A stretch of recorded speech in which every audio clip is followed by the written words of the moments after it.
आपल्यासोबत काँग्रेसचे ज्येष्ठ नेते आणि उत्तर नागपूर विधानसभा क्षेत्रातून आमदार डॉक्टर नितीन राऊत आहेत। नितीनजी, सध्या लोकसभा निवडणुकीचे वारे वाहत आहेत आणि नागपूरमधून महायुतीचे भाजपचे जे उमेदवार आहेत नितीन गडकरी, त्यांनी नागपुरातून 5 लाख मताधिक्याचा एक निर्धार ठेवलेला आहे भाजपच्या कार्यकर्त्यांसमोर।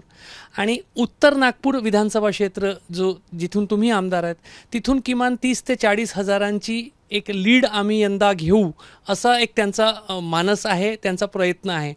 मागच्या निवडणुकीमध्ये फक्त उत्तर नागपूरच एक असा विधानसभा क्षेत्र होता जिथून काँग्रेसच्या उमेदवाराला लीड होतं, आघाडी होती। यंदा काय होणार आहे, तुमचं काय मत आहे? ही चांगली गोष्ट आहे की एखाद्या उमेदवाराने म्हणावं की मी इतक्या मताधिक्याने या ठिकाणी निवडून येईल, परंतु ते विचार जेव्हा एखाद्या उमेदवाराचे आपण ऐकतो त्यावेळेला त्याची दुसरी बाजूही समजून घेतली पाहिजे। की ठीक आहे, ते म्हणतात नितीन गडकरीजी की मी आता 5 लाखाच्या मताधिक्याने येणार। मला हे समजत नाही की हे 5 लाख ते आणणार कुठून, नंबर 1। कारण 2014च्या निवडणुकीमध्ये जरी ते मुत्तेमवार साहेबांना 2,86,000 मतांनी पराभूत करू शकले, तरी आताची लीड जेव्हा 2019ची आपण जर काढली तर ती लीड त्यांना कमी झाली आणखी त्यांची त्यामध्ये। तर 2014 आणि 19चा जर आपण अभ्यास केला तर त्यामध्ये जी मतदारसंघ आहेत त्या मतदारसंघामध्ये पूर्व आणि दक्षिण पश्चिमेतच त्यांना भरपूर मतदान झाल्याचं या ठिकाणी दिसतं।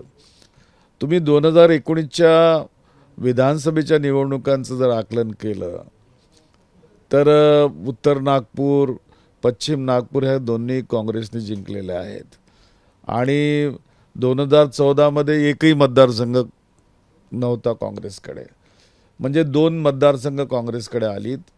मध्य नागपूरमध्ये जी लीडची डिफरन्स आहे ती कमी आहे आणि दक्षिण नागपूरमध्ये सुद्धा लीडचं डिफरन्स हे कमी आहे। याचा अर्थ या ठिकाणी काँग्रेसला ॲडव्हान्टेज दिसतो आहे। दुसरी महत्त्वाची बाब ही लक्षात घेतली पाहिजे की 2019च्या निवडणुकीच्या नंतर नागपूर पदवीधर मतदारसंघात आम्ही आमचा आमदार निवडून आणला, शिक्षक मतदारसंघात आम्ही आमचा आमदार निवडून आणला।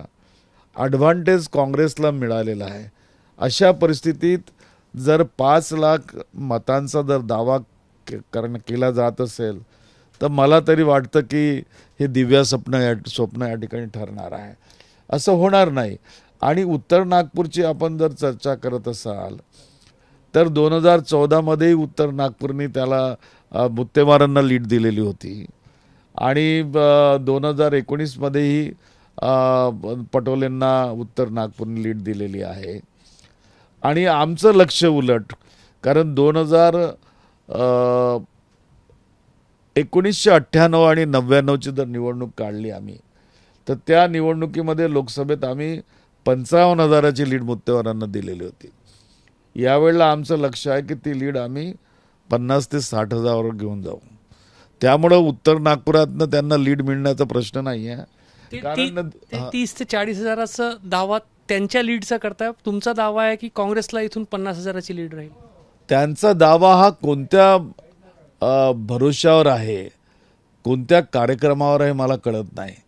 कारण उत्तर नागपूरचे लोक विचारायला लागलेत की नितीन गडकरींनी उत्तर नागपूरसाठी केलं असं काय, जे महत्त्वाचं असं कोणतं आहे की एखादं तरी काम त्यांनी दाखवावं की जे केलं असेल।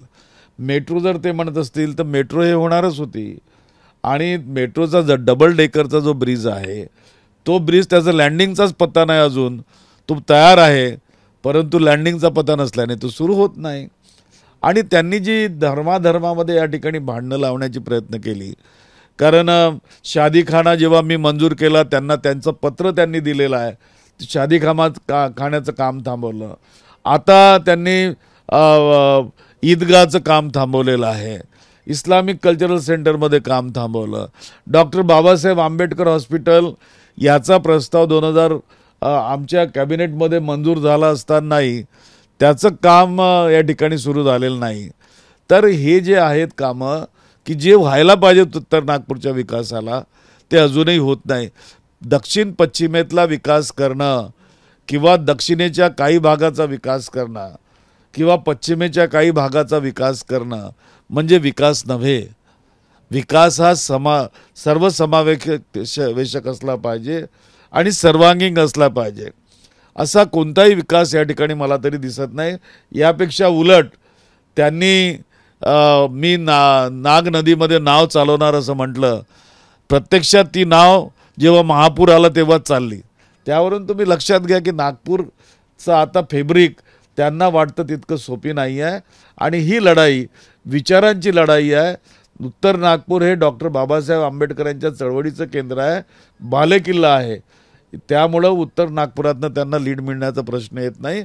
आणि नागपूर लोकसभेमध्ये यावेळेला तुम्हाला विकास ठाकरेंची धडाडी लक्षात येईल, दिसेल चांगल्या याच्यानी. आणि विकास ठाकरे हे विजयी झाल्याशिवाय राहणार नाही, मी सांगतो तुम्हाला. यंदा नागपूरचे सर्व काँग्रेसचे नेते, तुम्ही सगळे जे वरिष्ठ नेते आहेत ते विकास ठाकरे यांच्या पाठीशी उभे आहेत. तुलनेने विकास ठाकरे अनुभवाने तुमच्यापेक्षा कमी असतील.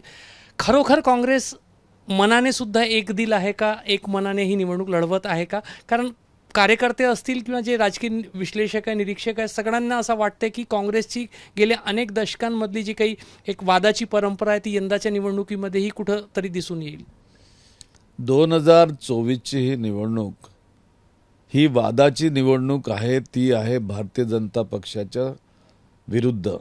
कारण भारतीय जनता पक्षाने या देशामध्ये धर्मनिरपेक्षतेच्या विरोधात जो वाद उभा केला, संविधानाच्या विरोधात जी पावलं टाकून त्यांनी वाद उभा केला, त्या विरोधामध्ये ही निवडणूक आहे.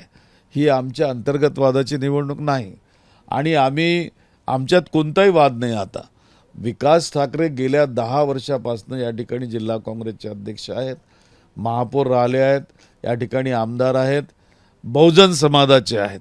एक उंची आहे त्यांच्या उमेदवारीला. आणि नागपूर हे क्षेत्र तसं बहुजनांचं क्षेत्र आहे.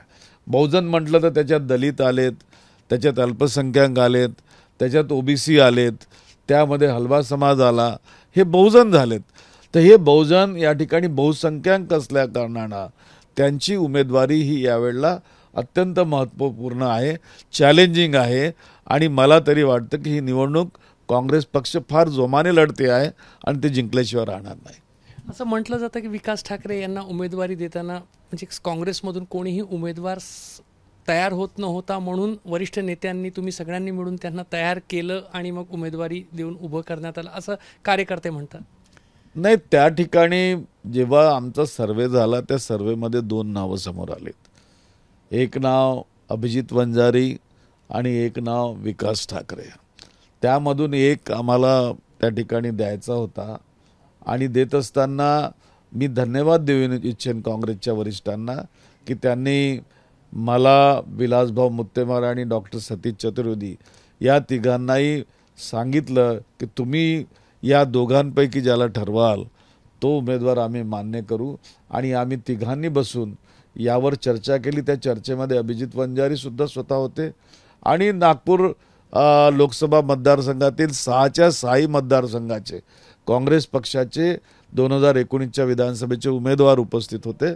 काही पदाधिकारी त्या ठिकाणी उपस्थित होते. आणि सर्वांनी विकास भाऊंकडे एकमताने बोट दाखवलं. आणि मग विकास भाऊंची संमती घेऊन आम्ही उमेदवारी या ठिकाणी वरिष्ठांना कळवलेली आहे. तुम्हाला जे पक्षश्रेष्ठी त्यांनी रामटेकची उमेदवारी देऊ केली होती. कुणाल राऊत हे तर दावेदार होतेच, त्यांनी उमेदवारी मागितली होती. मात्र अशी एक चर्चा आली होती की रामटेकमधून डॉक्टर नितीन राऊत यांना पक्षश्रेष्ठींचा एक आग्रह आहे की त्यांनी निवडणूक लढवावी. नागपूरचा जो एक सोशल फॅब्रिक आहे नागपूर लोकसभा मतदारसंघाचा, तुमची एक इच्छा नागपूरमधून लढण्याची तुमची होती का? नाही, बेसिक इश्यू असा आहे की माझा मतदारसंघ हा नागपूर लोकसभेत आहे. आणि मी नागपूरचा 2दा पालकमंत्री राहिलेला आहे, 2014च्या काळामध्ये आणि आतासुद्धा. तर नागपूर हे डॉक्टर बाबासाहेब आंबेडकरांच्या चळवळीचं केंद्र राहिलेलं आहे. या ठिकाणी दीक्षाभूमी आहे. आणि दीक्षाभूमीचे विचार हे नेहमीच संघभूमीच्या विचारांच्या विरुद्ध राहिलेले आहेत. त्यामुळं ही लढाई संघभूमी विरुद्ध दीक्षाभूमीची होईल. या दृष्टिकोनातनं माझी मानसिक तयारी नागपुरातनं लढण्याची होती आणि ती निश्चितपणे नितीन विरुद्ध नितीन झाली असती, मी हेही सांगतो तुम्हाला. तर त्यामुळं मला ते वाटत होतं, मी कधीही रामटेकची उमेदवारीचा दावा केला नाही आणि तसा कोणताही दावा माझा नव्हता. नागपूरमधून उमेदवारी मिळाली असती तर तुम्ही तयार होते लढायला? नाही, मी लढलो असतो, 100% लढलो असतो आणि मी निवडूनही आलो असतो. मी काम केलेलं आहे, करोनाच्या काळामध्ये काम केलं. दोन्ही फेजच्या वेळेला मी सडकेवर होतो, कोणीही यांच्यापैकी नेते सडकेवर नव्हते. कितीही जरी बोलत असलं हे की करोनामध्ये आम्ही अमुक केलं तमुक केलं, पण जे पालकमंत्री या नात्याने डॉक्टर नितीन राऊत यांनी केलं ते यापैकी कुणीही केलेलं नाही, हे सुद्धा लक्षणीय आणि लोकांना चांगल्या पद्धतीने माहिती आहे. डॉक्टर नितीन राऊत यांची नागपुरातून लढण्याची इच्छा होती, मात्र आता पूर्णपणे ते विकास ठाकरे यांच्या पाठीशी आहेत. डॉक्टर नितीन राऊत हे 100% विकासभाऊ ठाकरेंच्या पाठीशी आहेत आणि विकासभाऊ ठाकरे एक नव्या उमेदीचे चांगले उमेदवार या ठिकाणी काँग्रेस पक्षाने दिलेले आहेत. निश्चितपणे मी आपल्याला खात्री देऊ इच्छितो की उत्तर नागपूरमधनं तरी आम्ही लीड देणारच, पण दक्षिण नागपूरमधनं आणि मध्य नागपूरमधनं सुद्धा आम्ही लीड मिळवून देत असताना दक्षिण पश्चिममधनं सुद्धा लीड कमी केल्याशिवाय राहणार नाही. तुमचे सुपुत्र जे आहेत महाराष्ट्र प्रदेश काँग्रेस युवक काँग्रेसचे अध्यक्ष कुणाल राऊत, त्यांनी रामटेकमधून उमेदवारी मागितली होती. रामटेकमधून सुरुवातीला रश्मी बर्वे यांना उमेदवारी देण्यात आली. त्यांच्या जात वैधता प्रमाणपत्र असं जे काही मॅटर झाला, कुठंतरी तर टाळता आला असता काँग्रेसच्या नेत्यांना आणि योग्य उमेदवार जर दिला असता तर रामटेकमध्ये आज चित्र वेगळं राहू शकलं असतं. यावर आपण मला न विचारलेलं जास्त बरं. मी यावर कोणतेही भाष्य करू इच्छित नाही. तर डॉक्टर नितीन राऊत जे उत्तर नागपूरचे उमेदवार आहेत, जेव्हा नितीन गडकरी उत्तर नागपुरात प्रचारात आले त्यांनी 40,000च्या मताधिक्याचा दावा केला. मात्र डॉक्टर नितीन राऊत यांचं स्पष्ट म्हणणं आहे की याचा उलटं चित्र, वेगळं चित्र जो आहे तो दिसून येईल. उत्तर नागपुरातून जवळपास 40,000 ते 50,000चा मताधिक्य काँग्रेसच्या उमेदवाराला राहील असा डॉक्टर राऊत यांचा दावा आहे. सोबतच अत्यंत महत्त्वाचं मत त्यांनी व्यक्त केलं आहे, नागपुरातून उमेदवारीसाठी ते इच्छुक होते. जर पक्षाने उमेदवारी दिली असती तर कदाचित नागपूरमधून त्यांनी निवडणूक लढवून विजयी करून दाखवली असती असा त्यांचा दावा आहे. कॅमेरामॅन अतुल हिरडेसह रजत वसिष्ठ, एबीपी माझा, नागपूर. एबीपी माझा, उघडा डोळे बघा नीट.